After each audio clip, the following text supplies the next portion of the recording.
नमस्कार दोस्तों, स्वागत है आपको मेरे चैनल में। फिर से एक बार मैं हूँ आपकी वही अंजलि। चाहत वो नहीं जो जान देती है, चाहत वो नहीं जो मुस्कान देती है। ऐ दोस्त, चाहत तो वो है जो पानी में गिरा आंसू भी पहचान लेती है। जी हाँ, आपने सही सुना। हम आज के डेली राशिफल की बात कर रहे हैं। सबसे पहले आज जिनका बर्थडे है या एनिवर्सरी है, उनको मेरी तरफ से ढेर सारे गुड विशेस। तो चलिए अब शुरू करते हैं। सपने और लक्ष्य में एक ही अंतर है। सपनों के लिए बिना मेहनत की नींद चाहिए और लक्ष्य के लिए बिना नींद की मेहनत। किसी ने ईश्वर से पूछा कि इंसानों में आपके सबसे नजदीक कौन है, और ईश्वर ने कहा, हर वो इंसान जिसके पास बदला लेने की ताकत हो और वो फिर भी माफ कर दे। आपको भी दूसरों की गलतियों को माफ कर देना चाहिए। अगर आप दूसरों को माफ करोगे तो भगवान भी आपको माफ करेंगे। जिंदगी 2 दिन की है, एक दिन आपके हक में और एक दिन आपके खिलाफ। जिस दिन हक में हो गरूर मत करना, और जिस दिन खिलाफ हो थोड़ा सा सब्र जरूर करना। वहां मत जाइए जहां रास्ता ले जाए, बल्कि वहां जाइए जहां कोई रास्ता ही ना हो, और वहां अपने निशान छोड़ आइए। याद रखिए आप कि आपको एक नया इतिहास रचना है। इत्र से कपड़ों को महकाना कोई बड़ी बात नहीं है। मजा सो तब आता है जब आपके किरदार से खुशबू आए। चलिए शुरुआत करते हैं आज के पंचांग से। तो आज का दिन रहने वाला है बुधवार का दिन, विक्रम संवत 2077। महीना रहेगा वही आश्विन का महीना। शुक्ल पक्ष की द्वादशी तिथि बन रही है, जो कि दोपहर के 12:55 तक चलेगी, और इसके आगे जो है त्रयोदशी तिथि शुरू होगी। बात करें अगर हम योग की, तो योग बन रहा है आज का व्याघात नामक योग। ये अगले दिन के ठीक 1:47 तक चलेगा, और इसके आगे जो है हर्षण योग बना रहेगा।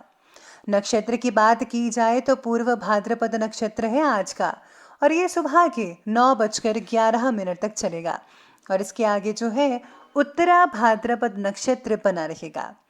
अब बात करते हैं सूर्य उदय के समय के बारे में।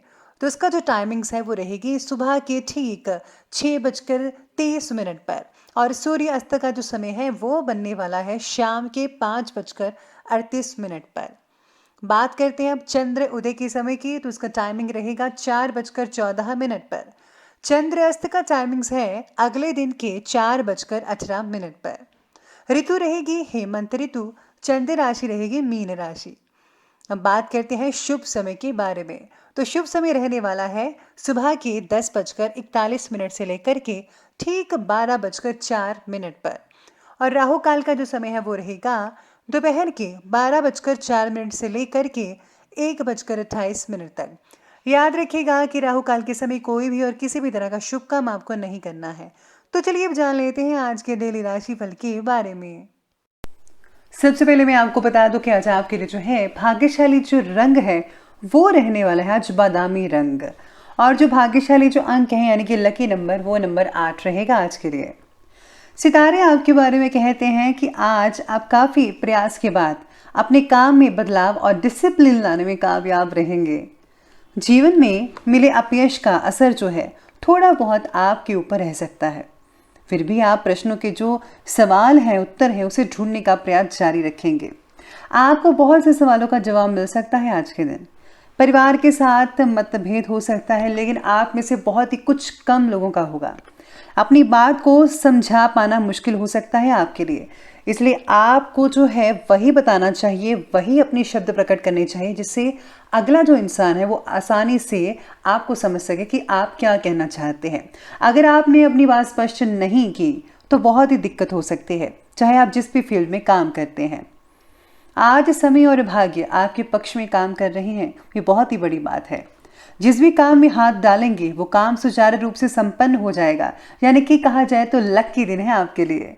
इससे जो है आपका आत्मविश्वास तो बढ़ेगा ही, स्टूडेंट्स को भी अपनी मेहनत के द्वारा अचानक कोई उपलब्धि मिल सकती है, यानी कि आपके बहुत ही बढ़िया जॉब लग सकते हैं या फिर स्कॉलरशिप मिल सकते हैं। कुछ भी ऐसी चीज़ हो सकती है जो आपने कभी सोची ना हो। ध्यान रखें कि वित्तीय कार्यों का हिसाब किताब करते समय किसी भी तरह की गलतफहमी हो सकती है, इसलिए हिसाब किताब करते समय आपको सावधानी बरतनी है। आंखें खोल कर कीजिएगा किसी भी डॉक्यूमेंट्स या पेपर संबंधी कार्य में अगर आप सिग्नेचर करने वाले हैं तो उससे पहले ज़रा पूरा पेपर पढ़ लीजिए, जांच पड़ताल कर लीजिएगा। आज किसी भी प्रकार के इन्वेस्टमेंट से संबंधित कार्य को ना करें, यानी कि आपको इन्वेस्टमेंट नहीं करना है। मानसिक अस्वस्थता या फिर डिप्रेशन आप पर आज हावी हो सकते हैं। नेगेटिव भावनाओं को मिटाने के लिए योग्य व्यक्ति का मार्गदर्शन और उचित आहार लेने की ज़रूरत है। इसलिए आपको ग्रीन वेजिटेबल्स और फलाहार जो चीज़ें हैं वो ज़रूरी खानी चाहिए, जिसमें फाइबर की मात्रा बहुत ज़्यादा हो। जीवन शैली में किए गए बदलाव धीरे धीरे असर दिखाएंगे। आज आपको महसूस होने वाली कोई भी भावनाओं को खुद होकर सुलझाने की कोशिश ना करें। आज आपको साथ लेना चाहिए किसी का, तभी आप समस्याओं को सुलझा पाएंगे। करियर, काम और व्यापार से जुड़े राजकारण की वजह से मनोबल कम हो सकता है। साथ ही में आज आपको अपना फोकस भी बढ़ाकर रखना होगा। जितना हो सके उतना काम करें, ज़्यादा ओवर काम करेंगे तो आपको ज़्यादा टेंशन हो सकती है। लेकिन बाकी चीज़ों के लिए दिन बहुत ही शानदार और बढ़िया कहा जा सकता है। घर में मांगलिक कार्य का आयोजन हो सकता है। घर में कोई पूजा पाठ हो सकती है या फिर सत्संग वगैरह हो सकता है। किसी धार्मिक यात्रा से रिलेटेड जो है आप प्लानिंग्स भी बना सकते हैं आने वाले कुछ दिनों में। किसी इंपॉर्टेंट या राजनीतिक व्यक्ति से मुलाकात होगी जो कि बहुत ही ज़्यादा लाभदायक साबित हो सकती है। मैं आपको ये सलाह देती हूँ कि आपको जो है माता के मंदिर में ज़रूर जाना चाहिए। विद्यार्थी अपनी मेहनत के अनुरूप उचित परिणाम मिलने से राहत महसूस कर पाएंगे। परिवार के ही किसी व्यक्ति के वैवाहिक जीवन में कुछ तनाव पैदा हो सकता है, जिससे कि टेंशनें बनी रहेंगी। बाहरी व्यक्तियों के हस्तक्षेप से समस्या और भी बिगड़ सकती है, इसलिए सावधानी रहिएगा और घर के मामलों को आपस में ही निपटाने की कोशिश करें तो ही बेटर रिजल्ट देखने को मिल पाएंगे आपके लिए। चलिए आगे बढ़ते हैं और बात करते हैं आज के बिजनेस और कैरियर के बारे में। आज आर्थिक रूप से आज का दिन बहुत ही बढ़िया कहा जा सकता है। रुका हुआ धन मिल सकता है जिससे आप बहुत ही खुश रहेंगे। काफ़ी हद तक सफलता हासिल कर पाएंगे आप। लकी दिन कहा जा रहा है आर्थिक मामले के लिए, लेकिन अपनी व्यवसाय की योजनाओं को गुप्त ही रखिएगा, वरना उसका कोई दुरुपयोग कर सकता है। आपकी जो इन्फॉर्मेशन है वो लीक हो सकती है। नौकरी में ट्रांसफ़र अगर करना चाहते हैं तो अभी थोड़ा रुक जाइए, अभी मत कीजिए, थोड़ा टाइम ज़रूर लगेगा।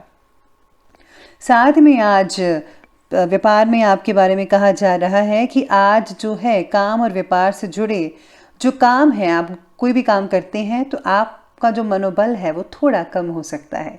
इसलिए इसको बरकरार कर रखने के लिए आपको जो है मोटिवेट होना होगा और अपनी सेहत का ध्यान रखना होगा। व्यापार में मैन्युफैक्चरिंग संबंधी कार्यों पर ज़्यादा सावधानी बरतनी होगी, क्योंकि लापरवाही की वजह से नुकसान तो होगा ही, साथ ही में मान सम्मान पर भी धब्बा लग सकता है। चिटफंड संबंधित कंपनियों में किसी भी प्रकार का निवेश ना करें तो बेटर रहेगा। मैं तो कहती हूँ निवेश ना ही करें आज के दिन तो बेटर रहेगा। डेंटिस्ट और मेडिकल शाखा के जो स्टूडेंट्स हैं वो आज आप पढ़ाई पर ज़्यादा फोकस करें। कुछ चीज़ें आपसे छूट सकती हैं, अगर आप इधर उधर ध्यान ना दें तो आप बहुत ही अच्छे से कर पाएंगे। बात करते हैं आज की लव लाइफ की। लव लाइफ कहती है कि पति पत्नी के संबंधों में मधुरता बनी रहेगी, ठीक ठाक रहेगा, आपसी मेलजोल बरकरार रहेगा। घर में नज़दीकी रिश्तेदारों के आने जाने से चहल पहल होगी, खुशी भरा वातावरण रहेगा और आप जो हैं घरवाली के साथ कुछ ज़्यादा ही गप्पे लड़ाते हुए नजर आएंगे आज के दिन। पूर्व परिचित व्यक्ति से मतभेद मिटाकर नए रिश्ते की शुरुआत करनी चाहिए। अगर आपकी लड़ाई झगड़ा चल रहा है तो उसको सुलझाकर आप एक नई जो चीज़, नया रिश्ता कायम कर सकते हैं। पार्टनर का बर्ताव अकेलापन ला सकता है, इसलिए आपको जो है कुछ एंटरटेन करना चाहिए, अपने लिए भी और उनके लिए भी। पति पत्नी के बीच गलतफहमी को लेकर तनाव जिनका रह रहा है वो आज सॉल्व हो सकता है, समाधान बहुत ही जल्दी मिल सकता है। बात करते हैं और आगे बढ़ते हैं स्वास्थ्य की ओर। स्वास्थ्य कहता है सर्वाइकल और मांसपेशियों का दर्द परेशान कर सकता है। आयुर्वेदिक इलाज लें, आपको ज़रूर आराम मिल सकता है। सेहत में सुधार लाने के लिए पूरी तरह से बेड रेस्ट लेना ज़रूरी है, लेकिन हाँ वॉक करना भी ज़्यादा इम्पॉर्टेंट है। मतलब दोनों को आप बराबर रखिएगा। आज हेल्थ ये भी कहती है कि हृदय संबंधित विकार सता सकते हैं, इसलिए आपको गर्म पानी का सेवन तो करना ही है और ज़्यादा वसा वाली चीज़ें जैसे कि फ़ैट जिसमें ज़्यादा हो वो चीज़ें बिल्कुल नहीं खानी है। तली भुनी चीज़ों को तो बिल्कुल दूर कर दीजिए। नसों में दर्द हो सकता है, खिंचाव जैसी स्थितियाँ महसूस होंगी। योगा और व्यायाम पर भी ज़्यादा जोर दीजिएगा, आपका बहुत अच्छा टाइम स्पेंड हो सकता है। चलिए बात करते हैं आज के विशेष उपाय के बारे में। तो आपके लिए विशेष उपाय कहता है कि आज आपको जो है भगवान विष्णु की पूजा अवश्य करनी चाहिए या फिर उनकी चालीसा का पाठ पढ़ सकते हैं। इसी के साथ ही अगर आज आप जो है घर में से पुराने कपड़े अगर निकाल कर किसी को दान वगैरह देते हैं तो बहुत ही बढ़िया रहेगा। तो दोस्तों, अगर आपको ये वीडियो अच्छी लगी हो तो लाइक करें, शेयर करें और हमारे चैनल को सब्सक्राइब करना बिल्कुल भी ना भूलिएगा। धन्यवाद।